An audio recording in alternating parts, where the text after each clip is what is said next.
Good morning friends. आपका स्वागत है हमारे YouTube channel learning point with Abhishek में डेली स्टेनो डिक्टेशन के लिए। दोस्तों, अगर आप चैनल पर नए आए हैं तो चैनल को सब्सक्राइब कीजिए और बेल आइकन प्रेस कीजिए ताकि आने वाले वीडियो की नोटिफिकेशन आप तक आसानी से पहुंच सके। वीडियो को लाइक कीजिए, अपने दोस्तों को ज़्यादा से ज़्यादा शेयर कीजिए और अंत में हमें कमेंट करके ज़रूर बताइए कि आपको ये डिक्टेशन कैसा लगा और आपकी कितनी गलती हुई है। 70 शब्द प्रति मिनट डिक्टेशन स्टार्ट।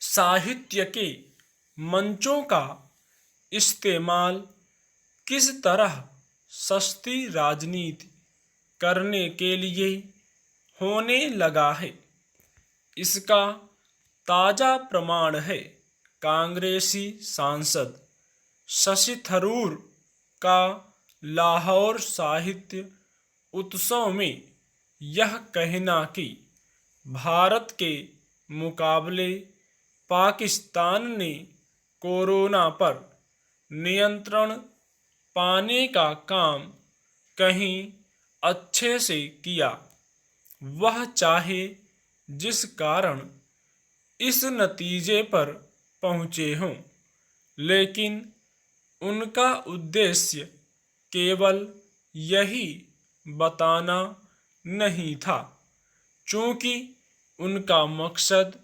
पाकिस्तानी जनता के सामने मोदी सरकार को नीचा दिखाना था। इसलिए वह यह भी कह गए कि भारत में मुसलमानों और पूर्वोत्तर के लोगों के साथ भेदभाव होता है। उन्होंने मुसलमानों से भेदभाव के अपने आरोप को सही बताने के लिए तबलीगी जमात का उल्लेख किया, तो पूर्वोत्तर के लोगों को चीनियों की तरह दिखने वाला बताया।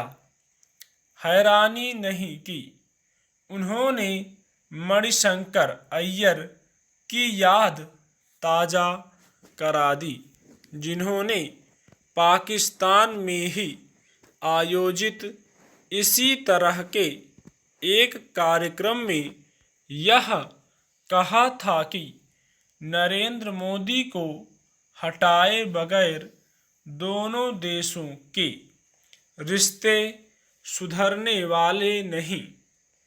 उन्होंने तो मोदी को हटाने में पाकिस्तान से मदद तक मांग ली थी।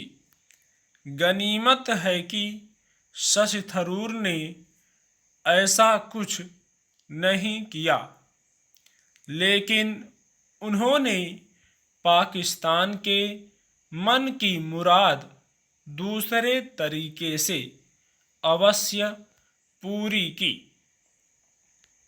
क्या इससे दुखद दयनीय बात और कोई हो सकती है कि जो व्यक्ति संयुक्त राष्ट्र में लंबे समय तक काम करने के साथ इस संस्था के महासचिव पद के लिए भारत का उम्मीदवार रहा हो, उसने पाकिस्तान के सामने देश की छवि मलिन करना और इमरान खान की भाषा बोलना पसंद किया।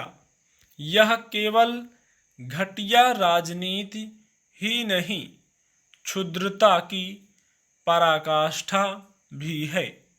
वह इस तरह की क्षुद्रता एक अरसे से दिखा रहे हैं।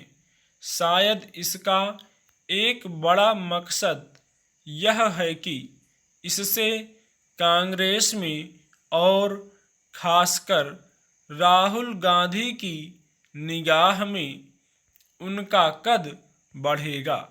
उनकी ताज़ा हरकत से उनके चाहे जिस संकीर्ण राजनीतिक स्वार्थ की पूर्ति हुई हो, लेकिन एक बुद्धिजीवी नेता के तौर पर उन्होंने अपनी गरिमा अपने हाथों गिराने का ही काम किया है।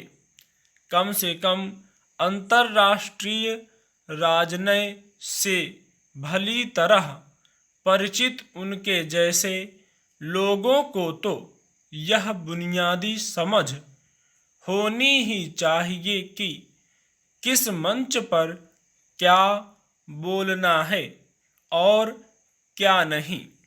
क्या लाहौर साहित्य उत्सव में अपने देश और उसकी सरकार को नीचा दिखाना आवश्यक था? सवाल यह भी है कि अगर उन्हें पूर्वोत्तर के लोगों और मुसलमानों के साथ होने वाले तथाकथित भेदभाव के बारे में बातें करना आवश्यक जान पड़ रहा था, तो क्या उन्होंने पाकिस्तान में जानवरों से भी बदतर जिंदगी गुजार रहे अल्पसंख्यकों के बारे में भी कुछ कहना जरूरी समझा, या फिर उनकी साहित्यिक और राजनीतिक समझ ने उन्हें इसकी इजाज़त नहीं दी? स्टॉप।